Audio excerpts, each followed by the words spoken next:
Bismillahirrahmanirrahim. Assalamualaikum warahmatullahi wabarakatuh. Selamat malam.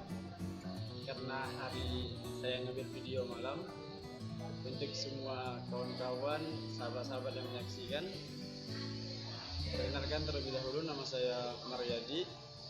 Saya mahasiswa aktif Teknik Lingkungan Fakultas Teknik Universitas Tanjung Pura, Pontianak, Kalimantan Barat. Saya di sini ingin mempresentasikan hasil kerja saya, yaitu proposal penelitian mata kuliah penelitian lingkungan yang diampu oleh dosen saya, Bapak Dr. Haji Ali Akbar, SHUT MSI. Saya ucapkan terima kasih kepada beliau yang telah membimbing mata kuliah ini. Langsung saja, untuk mempersingkat waktu, saya akan memaparkan materi penelitian saya. Yang pertama ada latar belakang. Sebelum saya masuk ke latar belakang, adapun judul yang saya teliti ialah, kita kembali lagi, judul saya teliti ialah penggunaan metode elektrokoagulasi sebagai alternatif pengolahan limbah cair industri karet. Latar belakang dari penelitian saya ini ialah, sesuai dengan batasan air limbah yang merupakan benda sisa, maka air limbah sudah tidak dipergunakan lagi. Sebab apabila air limbah tersebut tidak dikelola secara baik, akan dapat menimbulkan gangguan, karena air limbah kalau tidak sesuai baku mutunya langsung dibuang ke lingkungan atau saluran air atau sungai, itu dapat menyebabkan pencemaran lingkungan itu sendiri. Nah, dampaknya bukan hanya untuk lingkungan, air limbah juga sangat berbahaya terhadap kesehatan manusia, karena mengingat bahwa banyak penyakit yang dapat ditularkan melalui air limbah tersebut. Alasan saya memilih judul saya kali ini karena seperti yang kita ketahui, air limbah atau limbah cair industri karet itu akan menggunakan metode seperti kimiawi, seperti pengolahan fisika. Jadi saya mencoba untuk meneliti menggunakan metode elektrokoagulasi ini. Alternatif ini dapat digunakan untuk proses penjernihan limbah cair adalah dengan proses elektrokoagulasi seperti yang saya bilang sebelumnya.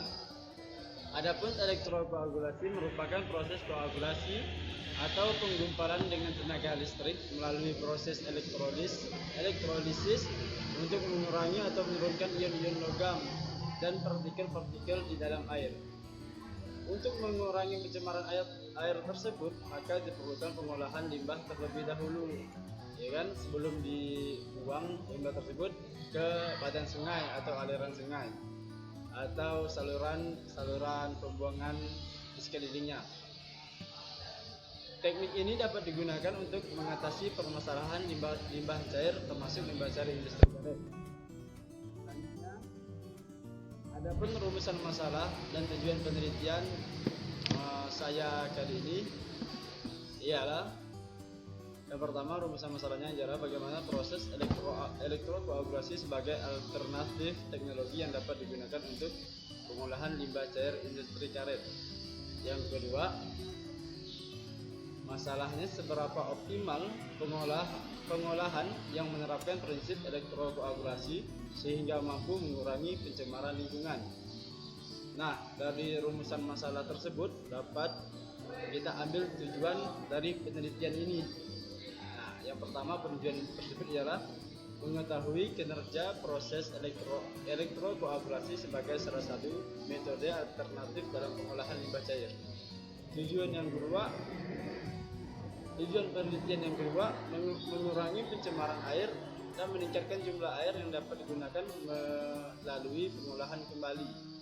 Dan tujuan yang ketiga dari penelitian ini ialah dapat menjadi alternatif pengolahan limbah cair di industri karet tersebut. Selanjutnya, tinjauan pustaka. Sebelum kita masuk ke tinjauan pusaka, ada beberapa indikator dari limbah industri karet tersebut. Yang pertama, sumber limbahnya. Tentu sumber limbahnya pasti dari industri tersebut. Cuman kali ini lebih dikedepankan ialah limbah cair industri karet tersebut. Yang kedua, karakteristik limbah cair tersebut. Dan yang ketiga, baku mutu limbah cair industri karet tersebut. Nah, adapun indikator utama pemilihan metode elektrokoagulasi ini ialah karena teknik elektrokoagulasi memiliki beberapa kelebihan, yaitu peralatannya yang sederhana, mudah dalam pengoperasiannya, reaksi singkat. Selama proses elektrokoagulasi, kandungan garam tidak bertambah secara signifikan sebagaimana terjadi pada pengolahan secara kimiawi. Nah, ini dibandingkan dengan pengolahan kimiawi, yaitu perbedaan jumlah garamnya tidak bertambah secara signifikan, sehingga pH cenderung konstan. Prinsip dasar dari elektrokoagulasi adalah reaksi reduksi dan oksidasi, atau kita sebut reaksi redoks. Dalam suatu sel elektrokoagulasi, peristiwa oksidasi terjadi di elektroda plus, yaitu anoda, sedangkan reduksi terjadi di elektroda minus, yaitu katoda. Dan terlibat reaksi dalam elektrokoagulasi selain elektroda, ada air yang diolah.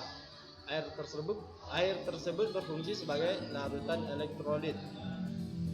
Selanjutnya ada metodologi penelitian.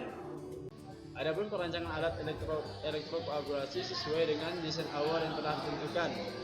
Sebelum kita menentukan, kita desain dulu rancangan alat yang akan diterapkan ini. Alat dirancang dengan sistem kontinu dengan debit air 100 liter per jam kurang lebih. Rancangan meliputi wahdah dan elektroda untuk alat elektrokoagulasi serta power supply yang akan digunakan. Spesifikasi dari alat yang ini ialah peralatan elektrokoagulasi yang akan dirancang adalah sebagai berikut. Alat dirancang untuk sistem kontinu dengan debit air kurang lebih 1 liter per jam. Yang kedua, elektroda terbuat dari bahan stainless steel. Yang ketiga, jumlah elektroda yang akan digunakan adalah 8 buah dengan ketebalan 3 mm. Terdiri atas 6 elektroda. Alat ini terdiri atas 6 elektroda dengan tinggi 25 cm dan 2 elektroda dengan tinggi 30 cm.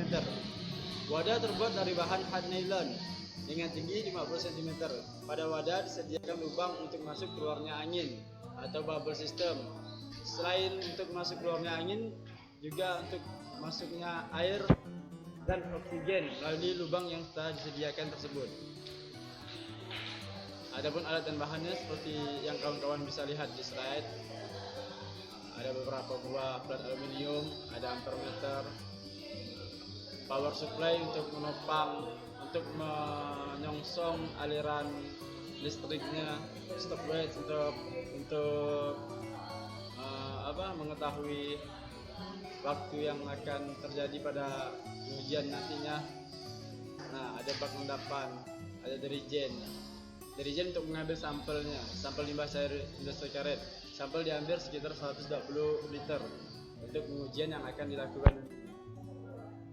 Selanjutnya ada prosedur kerja. Penelitian ini prosedur kerjanya ialah yang pertama, perancangan alat elektrokoagulasi sesuai dengan desain awal seperti yang sudah saya jelaskan sebelumnya. Yang kedua, pembuatan wadah dan elektroda serta power supply. Yang ketiga, setelah pembuatan wadah dan elektroda tersebut, kita masuk ke perancangan sumber arus listrik dan reaktor yang akan digunakan. Setelah semuanya siap, baru kita siapkan limbah industri karet tersebut dan lakukan pengujian. Mungkin ini yang dapat saya sampaikan. Kurang dan lebihnya saya mohon maaf atas waktu yang telah diberikan. Atas saya ucapkan banyak terima kasih. Akhir kata, wabillahi taufiq.